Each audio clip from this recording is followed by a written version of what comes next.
Ya kalau misalnya pas masuk pasti dengan tekanan ya, tapi saya nggak tahu sih, nggak begitu jelas clear, tapi keluarnya misalnya sampai ada di situ dibilangnya ada sembab gitu, maksudnya mungkin nangis.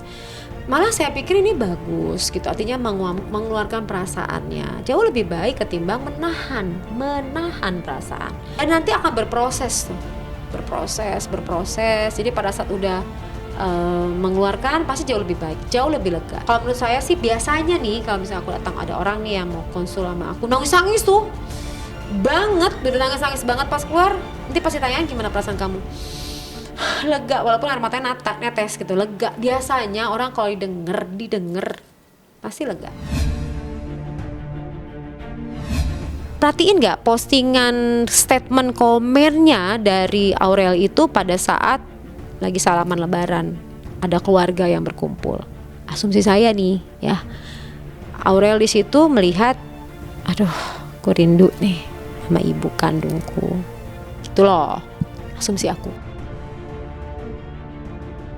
Jadi sebenarnya ini adalah miskomunikasi aja yang bisa diperbaiki. Sangat disayangkan kalau akhirnya lagi-lagi kejadian yang pernah terjadi nih keulang. Dulu kan pernah juga kayak begitu kan, akhirnya terblow up di media gitu loh. Nah sekarang ini mendapat teguran lah katakanlah seperti itu, kok bisa sampai ke media. Nah itu kan pasti akan memberikan image yang tidak baik, semua pasti bisa menjadi salah persepsi. Nah itulah akhirnya yang terjadi. Saya tidak tahu apa yang terjadi di antara mereka, tapi yang jelas Aurel ke psikolog gitu kan, kemudian Jill juga mengeluarkan sebuah statement yang tadi. Jadi ini ada rentetannya dari peristiwa di awal itu. Ya apa yang didapat dari kecil belum diselesaikan akan menjadi luka batin, dan itu akan terakumulasi lagi. Jadi nanti kejadian ini nanti ada kejadian lagi, entah kejadian lagi. Kenapa? Karena belum berdamai sama kondisi itu. Saran dari aku sih ada pertemuan nih, ada yang memediasi, ya mungkin ada psikolog nanti memediasi untuk bicara. Setelah, mungkin nantinya akan ke sana, mungkin ya, menurut saya sih mungkin nanti dari anaknya, orang tuanya dipanggil, keduanya dipanggil, mungkin nanti biasanya sih seperti itu, bertahap, tentang baru nanti ada terapi keluarga. Ya moga-moga itu kan ke psikolog pasti ntar ada solusi terbaiknya. Ini apa yang salah kita, Mi? Apa salah kalau sekali-sekali minta diperhatiin? Dua kalimat tersebut penekanannya kepada kata salah. Jadi kalau misalnya kalian ngebaca tuh, Mimi, apa salah kita, Mi? Apa salah kalau kita sekali-sekali minta diperhatiin? Kedua-duanya pengulangan kata salah. Berarti di sini ada perasaan yang mendapatkan rasa bersalah. Dari dulu awal kenal Om, apa pernah kita melawan? Apa pernah kita nggak cium tangan? Apa pernah kita keluarin sakit kita dulu? Nggak pernah. Kalimatnya pernah semuanya. Sebuah pertanyaan untuk mengkonfirmasi. Apakah pernah? Kalimat A, B, C, semuanya apakah pernah? Sebuah pertanyaan. Asumsi aku di sini ini adalah gambaran tidak melawan. Jadi sebuah gambaran dari perilaku layaknya, tepatnya seperti apa sih seorang anak kepada orang yang lebih tua. Itu kan mencium tangan, mengeluarkan rasa sakit, kemudian melawan.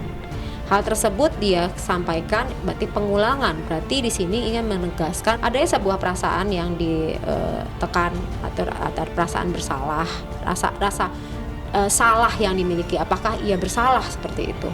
Tapi jelasnya poinnya adalah ingin, karena kalimat terakhirnya menarik ya. Jadi statement ini yang pertama kita lihat adalah sangat disayangkan seorang anak mengungkapkan, berapapun usianya adalah seorang anak, tetap aja anak gitu kan, mengungkapkan perasaannya itu melalui media sosial. Itu satu gitu loh. Sangat disayangkan tidak berkomunikasi langsung. Kenapa tidak berkomunikasi langsung? Kita gali lagi nih. Apakah komunikasi selama ini terbatas? Karena apa? Kesibukan, tidak ada waktu, atau kecewa, atau ada perasaan yang ditahan gitu loh. Tapi yang jelas di sini kejadian ini sebaiknya tidak, selayaknya tidak terjadi karena sama ibu gitu kan. sama ibu, dan di sini ada menyangkut hal-hal yang lain, ada orang lain. Nah, ini ada luapan perasaan seorang anak. Memang sangat disayangkan ke media gitu loh. Tapi kita lihat lagi kenapa sampai ke media. Nah, kita lihat lagi kenapa sampai tidak terjalin komunikasi. Di situ juga Mbak Karya juga menyatakan ya, kalau misalnya ia tidak menyukai komunikasi awalnya adalah karena ada konten, tidak mau kalau misalnya dibikin konten, kemudian ada kesibukan, kembali lagi ini disampaikan di media, sangat disayangkan lagi. Kalau misalnya bisa ketemu face to face, jauh lebih baik gitu. Jadi jangan lupa untuk subscribe Cumi Cumi, ditekan ya tombol lonceng merahnya.